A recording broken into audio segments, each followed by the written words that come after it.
30, Warrington, Wolves 12. The Be The Raw posse continue to climb in Super League. It was a great night last night at the Leigh Sports Village. It was great to be in attendance, meeting some fantastic new friends. This is what makes our sport so fantastic, isn't it?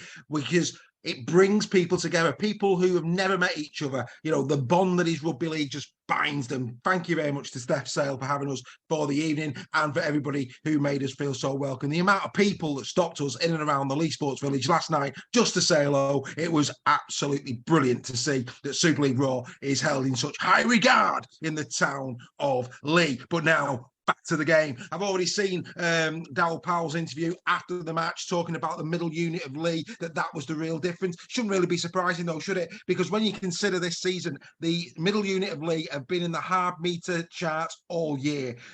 O'Donnell, Amon, Mulhern, and of course Asiata. These players have been absolutely bang at it all season, and they were again last night. And you know, Warrington should have been very much aware that it was always going to be that war of attrition down the middle. And quite frankly, for probably the first time this season, the Warrington middle unit just didn't look up for it at all. And Leigh took full advantage, and all credit must go to them. You know, one of the key battles, Amon against Vaughan. I mean, that was always going to be a big one, wasn't it? And Amon came out the winner, 140 metres to Paul Vaughan's 83. Very similar on the tackle count for both. But here's a statistic for you. Vaughan didn't get a single tackle bust in the game. Not a single one compared to Amon's 4. And that really tells the story. You know, Warrington's middle unit, only 58 metres for Harrison as well. You know, they really did bombard us down the middle. Leigh won that. I thought if Pape's run for that try for Gareth O'Brien was a moment of genius. We saw the same with Darryl Clark, of course, his run. I mean, those two great hookers, always good in and around the ruck, and two very similar tries and very, very well taken.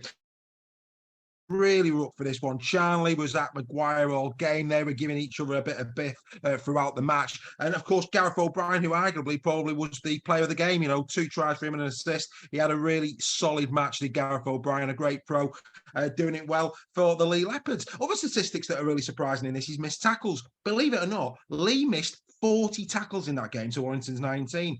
It's an unbelievable stat, a really unbelievable stat. And you'd think on that basis that Warrington would have some joy, but actually throughout the game, at no point did I feel that Warrington were in it. You know, it just didn't seem to be going Warrington's way, and that's nothing to do with anything other than how well Leigh played. But at no point did I feel that Warrington were getting on top. Leigh always appeared in complete control of that game. It was my first experience at the Leigh Sports Village since they've come up from Super League, and I have to say, fully enjoyed the experience. They do put on a great show, whilst the rest of the Super League and maybe dampen that down a little bit. Derek Beaumont and their brigade continue to put on a game, as well as, of course, the entertainment as well. Not that they need anything other than the game itself for entertainment. They're playing that well.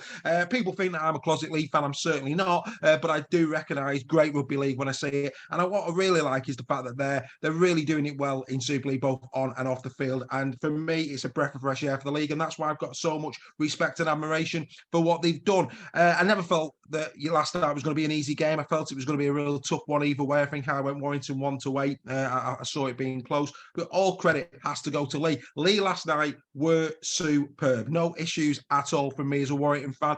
Fully deserved. And Warrington really need to now start pushing up a little bit. They've been a bit inconsistent these last few weeks. They've been looking like this could have been coming again. Darryl Powell mentioned that after the game, that he felt that this was coming. And I think Warrington need to go back to basics. I think, you know, they've not looked the same since McKaylee left. And I think that it's very difficult, of course, to find that middle unit to replace. I mean, there's not many knocking around, is there? But Warrington, since McKaylee's gone, they have looked a little bit different in terms of their middle unit, and they will need to fire back big time against Hull. Of course, Wigan winning at the weekend to now only a 2-point lead. But as for Leigh Leopards, come on, guys, let's get behind the Leigh Leopards. 6 games in a row in all competitions, wins for the Leigh Leopard. The team in form. Congratulations to Adrian Lamb, Derek Beaumont, and everybody at the Leigh Sports Village. No complaints here from a Primrose and Blue Wire. A great performance for the Leigh Leopards. They keep going, don't they? Be the Raw, ladies and gentlemen. All you Leigh fans out there, enjoy it. You deserve it. You've had some dark years, but enjoy the bright lights of Super League. And you know what? I just think you might just hang on for a playoff spot. That's been In the Sheds. Do subscribe and like. Do give us some comments. Until the next time. Bye for now.